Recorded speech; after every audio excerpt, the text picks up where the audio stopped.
class divisions, where everyone gives according to their abilities and takes according to their needs.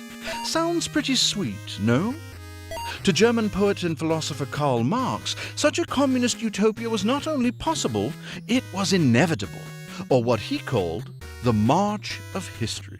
Though deeply influenced by Hegel, who proposed that history develops through the abstract concept of world spirit, Marx believed that it is not conflict of ideas that propels history, but rather conflict arising out of our relation to material goods that will bring history to its end, specifically our working conditions.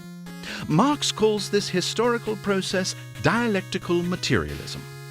Initially, humanity was concerned only with the most basic acts of our species, producing for personal survival.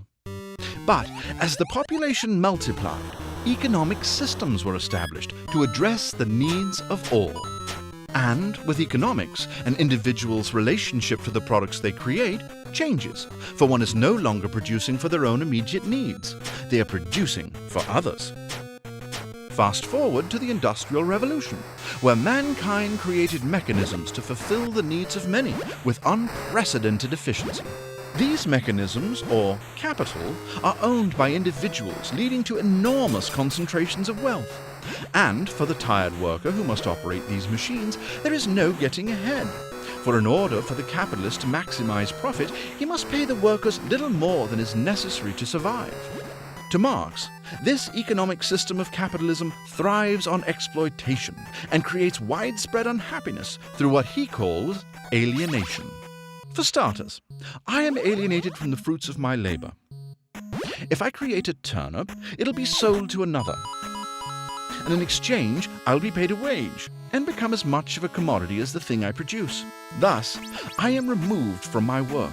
I do not see myself in my labor. Capitalism also alienates us from each other.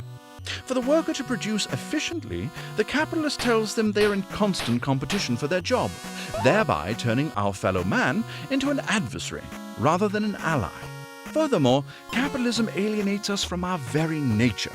Creating is a great source of satisfaction for our species. But because we are forced to make things that we have no personal investment in, our lives become a burden. As time goes on and industrial powers become increasingly concentrated among a select elite, the gap between the working class and the capitalist will only become wider. To Marx, this gap will eventually become so pronounced that the workers, in their profound frustration, will rise up and overthrow the oppression of the few and usher in a new society.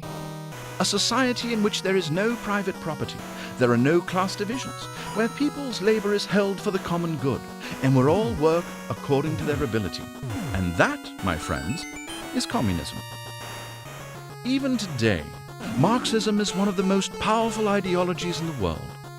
And to some, the ushering in of the Marxist utopia still lies in the not-too-distant future.